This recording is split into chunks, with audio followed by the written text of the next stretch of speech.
Pacifismo burgués y pacifismo socialista, artículo o capítulo 2. El pacifismo de Kautsky y de Turati. Kautsky es el teórico de mayor autoridad de la Segunda Internacional, el más destacado dirigente del llamado Centro Marxista en Alemania, el representante de la oposición que organizó en el Reichstag un grupo aparte, el Grupo Socialdemócrata del Trabajo, Hase, Ledebour y otros. En una serie de periódicos socialdemócratas de Alemania se publican ahora artículos de Kautsky sobre las condiciones de paz, parafraseando la declaración oficial del Grupo Socialdemócrata del Trabajo sobre la conocida nota del gobierno alemán proponiendo negociaciones de paz. La declaración que exhorta al gobierno a proponer condiciones de paz precisas contiene la siguiente manifestación característica. Para que dicha nota del gobierno alemán conduzca hacia la paz, todos los países deben renunciar inequívocamente a toda idea de anexarse territorios ajenos, de someter política, económica o militarmente a cualquier pueblo que sea. Al parafrasear y concretar esto, Kautsky se lanza a demostrar, entrecomillado, en sus interminables artículos, que Constantinopla no debe pasar a poder de Rusia y que Turquía no debe convertirse en estado vasallo de nadie. Examinemos más atentamente esas consignas y esos argumentos políticos de Kautsky y de sus correligionarios. Cuando se trata de un problema que afecta a Rusia, es decir, el rival imperialista de Alemania, Kautsky no plantea exigencias abstractas o generales, sino una exigencia muy concreta, precisa y determinada. Constantinopla no debe pasar a poder de Rusia. Con ello desenmascara las verdaderas intenciones imperialistas de Rusia.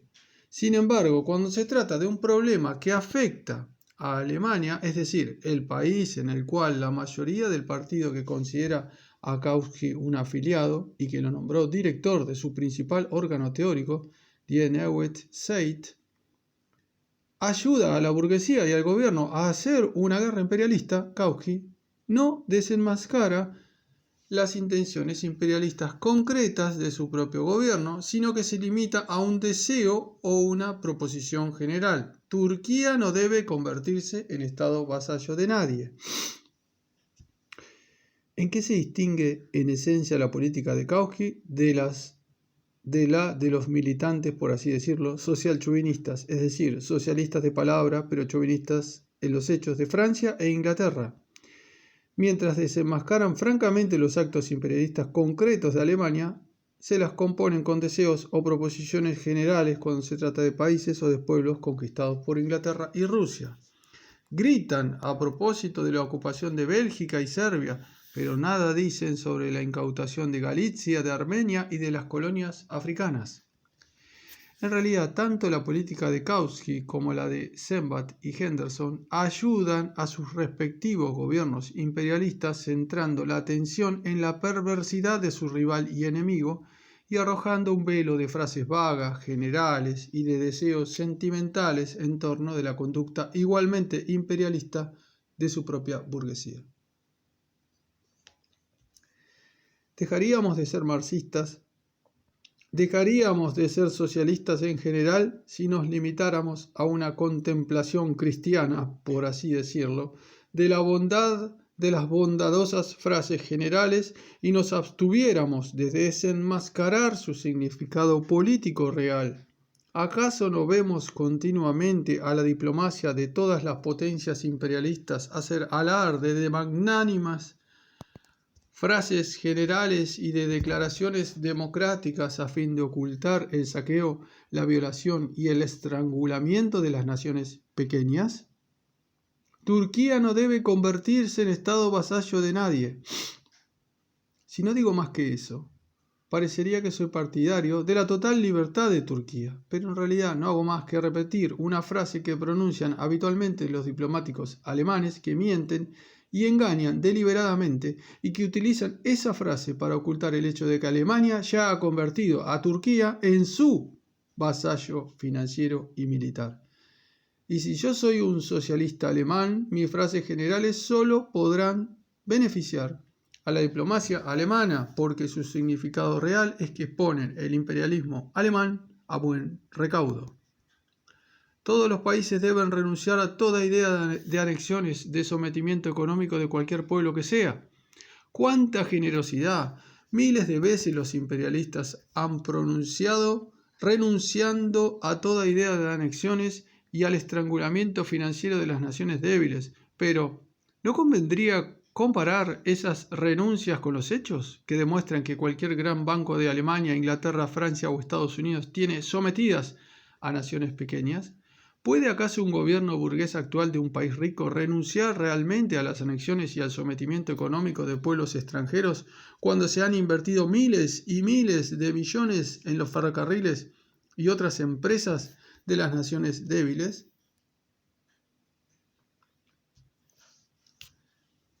Quienes luchan realmente contra las anexiones, etc.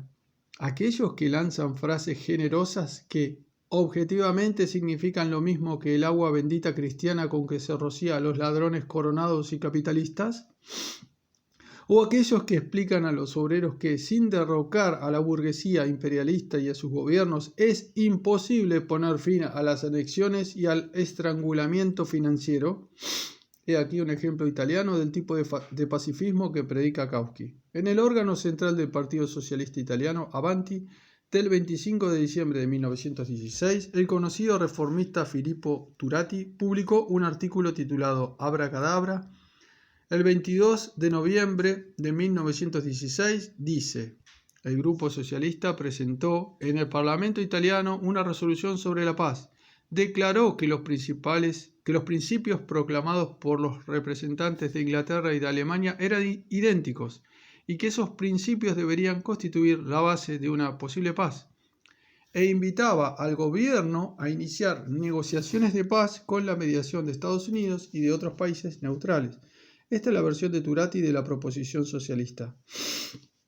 El 6 de diciembre de 1916, la Cámara entierra la resolución socialista, postergando el debate en torno a ella. El 12 de diciembre, el canciller alemán propone en el Reichstag la mismísima cosa que habían propuesto los socialistas italianos. El 22 de diciembre, Wilson publica su nota que, según Turati, parafrasea y repite las ideas y los argumentos de la proposición socialista.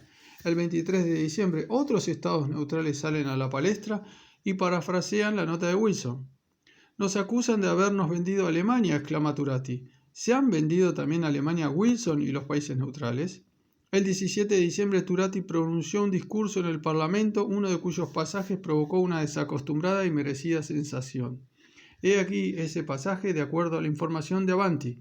Supongamos que en una discusión parecida a la que propone Alemania sea posible resolver en lo fundamental cuestiones tales como la evacuación de Bélgica, Francia, la restauración de Rumania, Serbia y, si se quiere, de Montenegro. Yo agregaría la rectificación de las fronteras italianas en lo que se refiere a lo que es indiscutiblemente italiano y que corresponde a garantías de un carácter estratégico. En este punto, la Cámara burguesa y chauvinista interrumpe a Turati y de todas partes se oyen exclamaciones: ¡magnífico! De modo que también usted quiere todo eso. ¡Viva Turati! ¡Viva Turati!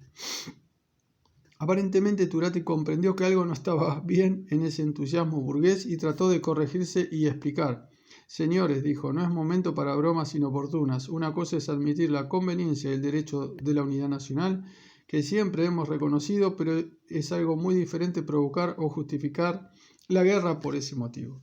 Pero ni la explicación de Turati, ni los artículos de Avanti defendiéndolo, ni la carta de Turati del 21 de diciembre, ni el artículo de un tal Bebé aparecido en el Volksrecht de Zúrich pueden enmendar o explicar el hecho de que Turati mostró la oreja, o más correctamente, no solo Turati, sino todo el pacifismo socialista representado por Kautsky, y como veremos más adelante, los kauskianos franceses mostraron la oreja. La prensa burguesa de Italia tuvo razón cuando recogió ese pasaje del discurso de Turati, regocijándose al respecto. El mencionado Bebé intentó defender a Turati, arguyendo que éste solo se refería al derecho de autodeterminación de las naciones.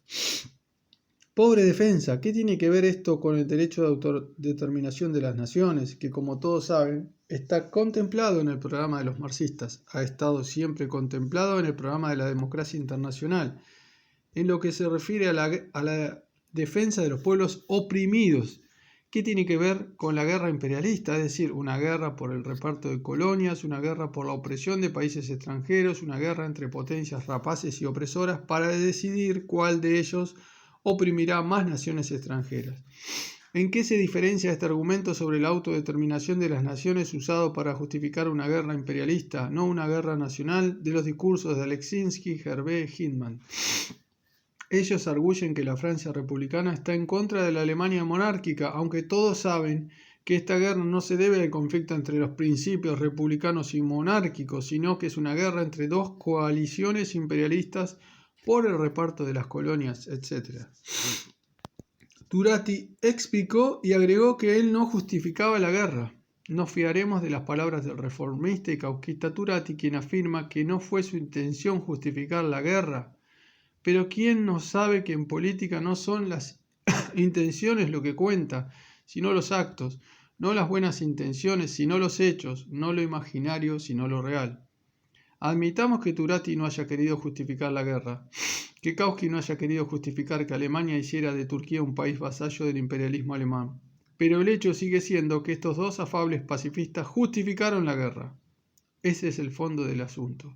Si Kautsky hubiera declarado que Constantinopla no debe pasar a poder de Rusia, Turquía no debe ser un vasallo de nadie, no en una revista tan aburrida que nadie lee, sino en el Parlamento, ante un público burgués vivaz, impresionable, de temperamento meridional, no habría sido sorprendente que los ingeniosos burgueses exclamaran: «¡Magnífico! Oigan, oigan, viva Kautsky». Lo quisiera o no, deliberadamente o no, lo cierto es que Turati expuso el punto de vista de un comisionista burgués al proponer un arreglo amistoso entre los ladrones imperialistas. La liberación de las regiones italianas pertenecientes a Austria sería en la práctica una recompensa disimulada a la burguesía italiana por su participación en la guerra imperialista de una gigantesca coalición imperialista. Sería una migaja que se sumaría al reparto de colonias en África y zonas de influencia en Dalmacia y en Albania. Es natural, quizá, que el reformista Turati adopte un punto de vista burgués, pero Kautsky en realidad no se diferencia absolutamente en nada de Turati. Para no embellecer la guerra imperialista y ayudar a la burguesía a hacerla pasar fácilmente por una guerra nacional, por una guerra por la liberación de los pueblos, para evitar deslizarse en la posición de un reformismo burgués, hay que hablar no con el lenguaje de Kautsky y Turati, sino con el lenguaje de Karl Liebknecht. Decir a la propia burguesía que es hipócrita cuando habla de liberación nacional, que esta guerra no puede terminar en una paz democrática a no ser que el proletariado vuelva sus armas contra sus propios gobiernos. Esta es la única posición posible de un verdadero marxista, de un verdadero socialista y no de un reformista burgués. No trabajan realmente en beneficio de una paz democrática aquellos que repiten los buenos y generales deseos del pacifismo, que nada dicen y a nada obligan.